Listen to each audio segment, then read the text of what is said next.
6 महिन्यात नव्या गाड्या, बीएमसीत उधळपट्टी.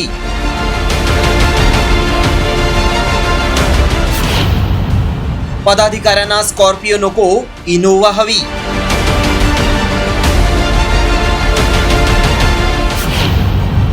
पाठदुखीवर कोट्यवधींचा इलाज. आशियातील सर्वात श्रीमंत महापालिका असं बिरुद मिरवणाऱ्या मुंबई महापालिकेच्या तिजोरीत लवकरच खडखडाट होण्याची शक्यता आहे. कारण बीएमसीतल्या पदाधिकाऱ्यांच्या अचानक उफाळून आलेल्या पाठदुखीवर आता मुंबईकरांच्या कोट्यवधी रुपयांची उधळपट्टी होणार आहे. केवळ 6 महिन्यांपूर्वी कोट्यवधी रुपये खर्चून खरेदी केलेल्या ब्रँड न्यू स्कॉर्पिओ गाड्यांनी म्हणे या नेत्यांना पाठदुखी सुरू झाली आहे. आणि याच पाठदुखीचं कारण पुढे करत या पदाधिकाऱ्यांनी थेट 25 लाखांच्या अलिशान पाठदुखी फ्री इनोव्हा क्रिस्टा गाड्यांची मागणी केली आहे. आता नक्की कुणाकुणाला या स्कॉर्पिओनं पाठदुखीचा झटका दिलाय पहा. उपमहापौर, सभागृह नेते, स्थायी समिती अध्यक्ष, शिक्षण समिती अध्यक्ष, सुधार समिती अध्यक्ष, 6 विशेष समित्यांचे अध्यक्ष. किशोरी पेडणेकर यांनाही ती गाडी आहे आणि बाकीच्या सर्व कमिटी चेअरमॅनला पण ती गाडी आहे. आणि त्या गाडीच्या माध्यमातून अशी सगळ्यांची तक्रार होती की पाठीचा त्रास होतोय त्याच्यातून. ही गाडी देण्याच्या ऐवजी दुसरी गाडी द्यावी जी कॉन्ट्रॅक्ट पद्धतीमध्ये पालिकेमध्ये. तेवढी माफक मागणी फक्त या ठिकाणी आपल्या सगळ्या चेअरमॅननी, सभागृह नेत्यांनी या ठिकाणी केली होती. पण त्यांना बंगला चालतो पण महानगरपालिकेची गाडी चालते.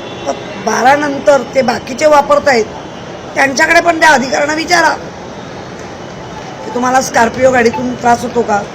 स्कॉर्पिओ गाडी माझ्याकडे आधी पण होती. आता गेल्या 1 वर्षापूर्वी ती सतत काम करायला आली म्हणून 10 वर्ष मी स्कॉर्पिओ वापरली.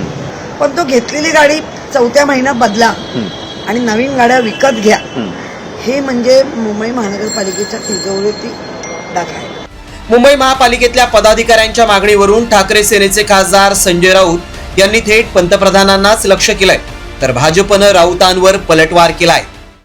जर या देशाचे पंतप्रधान हे आपल्या ताफ्यामध्ये 10-10, 15-15 BMW आणि मर्सिडीज घेऊन फिरत असतील कारण नसताना, तर त्यांचा जी लागण आहे रोगाची ती त्यांच्या खालच्या कार्यकर्त्यांना लागणारच. त्याच्यामुळे महानगरपालिकेत त्यांच्या नगरसेवकांना किंवा त्यांचे जे कोण पदाधिकारी आहेत त्यांनी गाड्या बदलत राहिल्या. झालं का आता पैसा लुटीचाच पैसा आहे. पण गाड्या घेण्यासाठी तुम्ही सरकारी तिजोरीला हात घालता, लक्षात घ्या. जनतेच्या तिजोरीला हात घालता. व्यक्तिगत तुमची संपत्ती वेगळी आणि जनतेची संपत्ती वेगळी आहे. ज्यांनी इतरांकडनं मर्सिडीज गिफ्ट घेतल्यात आणि ज्यांच्या ताफ्यामध्ये फक्त BMW आणि मर्सिडीज असतात, उद्धवजी ठाकरेंकडे आज कुठलं पद आहे की ते BMW आणि मर्सिडीज घेऊन ताफ्यामध्ये फिरतायत. देवाभाऊंच्या ताफ्यामध्ये 3 ते 4च गाड्या असतात आणि कुठेही BMW, मर्सिडीज देवाभाऊंच्या ताफ्यामध्ये नसतात. संजय राऊत, तुमच्या ताफ्यात असलेल्या BMW आणि मर्सिडीज नेमक्या कोणाकडनं गिफ्ट मिळतात याचं उत्तर एकदा महाराष्ट्राला द्या. खुद्द महापौरांनी उधळपट्टीचं समर्थन केल्यानं मनसे नेते संदीप देशपांडे यांनी या अजब मागणीचे धिंडवडे काढत थेट दुकानात जाऊन 6 गाड्यांची खरेदी करून महापालिकेच्या दारात पाठवण्याची घोषणा करत त्यांची खिल्ली उडवली आहे. ही बघा, इनोव्हा गाडी तुमच्यासाठी घेतोय. हा, एक 6 इनोव्हा पाहिजे. हा,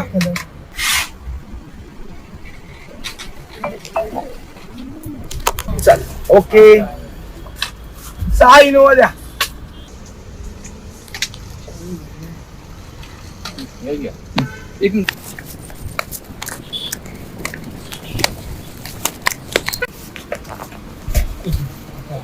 काकांकडे 3च इनोव्हा आहेत. शुक्रवारी अजून 3 इनोव्हा आणून देणार आहेत, तेव्हा पाठवीन. आता व्यवस्थित रोज सभागृहात जायचं, हट्ट करायचा नाही. गाडी पाहिजे, गाडी पाहिजे, सगळ्यांना गाडी मिळणार. 2022 मध्ये लॉन्च होताच अवघ्या 30 मिनिटात 1 लाख गाड्यांच्या बुकिंगचा ऐतिहासिक विक्रम या कारनं केलाय.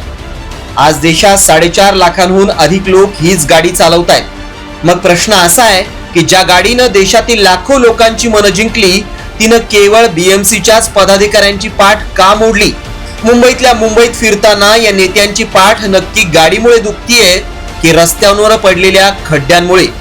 25 लाखांच्या अलिशान इनोव्हा मागणाऱ्या या पदाधिकाऱ्यांनी गाडी बदलण्यापेक्षा आधी मुंबईतले रस्ते सुधारून खड्डे बुजवलेत तरी या गाड्या बदलण्याची वेळ येणार नाही.